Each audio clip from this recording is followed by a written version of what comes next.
వాళ్ళకి రాలేదని కూడా తెలియదు, వచ్చిందని కూడా తెలియదు. వాళ్ళ సచివాలయం దగ్గర తిరుగుతూనే ఉంటారు. ఇంక్లూడ్ నేను కూడా తిరిగాను. నేను కూడా అక్కడ ఎదురుగా ఉన్న పాన్ షాపుల్లోనో వాళ్ళనో వీళ్ళని అడగడం జరిగింది.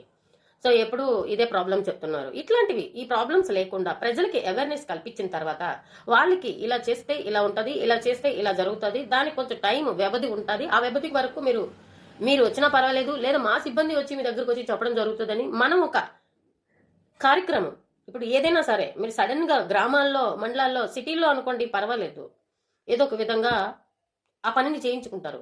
ముఖ్యంగా గ్రామాల్లో, మండలాల్లో, పంచాయతీల్లో చాలా అవకతవకలు జరుగుతూ ఉంటాయి. ఆ పెద్దవారు పదే పదే తిరుగుతూ ఉంటారు.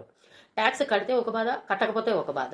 కట్టిన తర్వాత గతంలో ఎలాగో ట్యాక్స్ కట్టిన తర్వాత వెంటనే ఒక రిసిప్ట్ అని ఇచ్చేవారు. అది మీ రికార్డు వరకు, గవర్నమెంట్ రికార్డు వరకు వస్తుందో లేదా అని ఆ గ్రామస్తులు చూడరు. మేము అక్కడికి వెళ్ళాము, ఆ పంచాయతీ ఆఫీసులకు కానీ, ఆ సచివాలయం కానీ వెళ్ళాము, ట్యాక్స్ కట్టాము, మాకు బిల్లు ఇచ్చారు. సో ఇప్పుడు మనం కరెంట్ బిల్ అంటే పిల్లలు ఆన్లైన్ అయింది కాబట్టి పిల్లలు కట్టుకుంటున్నారు కాబట్టి వాళ్ళకి అది అప్డేట్ అవుతుంది. బట్ ఇంటి పన్ను సమస్యలు ఇంకా అలాగే ఉన్నాయి.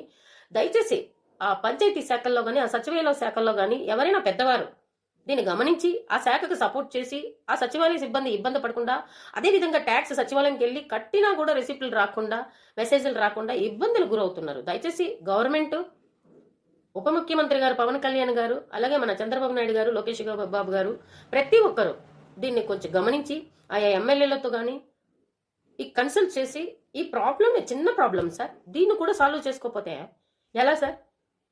మనం ఇంకేం చేయగలుస్తాం? మీరే ట్యాక్సులు కట్టాలి, ఇంటి పన్నులు పెండింగ్ ఉన్నాయి.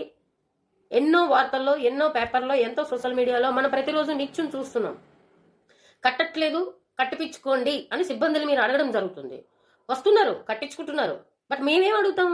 కట్టించినందుకు ఒక రిసిప్ట్ అడుగుతాం, లేదా ఒక మెసేజ్ అన్నారు కదా, మీరు ఆన్లైన్ అప్డేట్ అవుతుంది, మెసేజ్ వస్తుంది అన్నారు.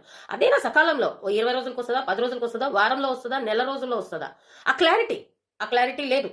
గత 3 నెలల నుంచి మెసేజ్ వస్తుందని నేనే చూస్తున్నా. అన్ని రంగాల్లో ముందుకు వెళ్ళి దూకుతూ ఇంత చక్కగా చూస్తున్నా నాకే అర్థం కానప్పుడు ఆ గ్రామాల్లో ఉన్న పెద్దవారికి, ముసలి వాళ్ళకి ఏం అర్థం అవుతుంది? ఎక్కడో పని చేసుకున్న పిల్లలు ఈ ఇంటి పన్ను ట్యాక్స్ కోసం, రిసిప్ట్ కోసం, లేదా ఆన్లైన్ మెసేజ్ కోసం పద్దాక ఆఫీసుల్లో సెలవులు పెట్టుకుని వచ్చేస్తారా సార్? సరే వచ్చారే అనుకుందాము, మా పని కాబట్టి, మా బాధ్యత కాబట్టి. ఈ సభ్య సమాజంలో మేము కూడా బ్రతుకుతున్నాం, మేము కూడా ప్రశ్నిస్తున్నాం, మేము కూడా అడుగుతున్నాం కాబట్టి సాటర్డే సెలవు ఇస్తారేమో.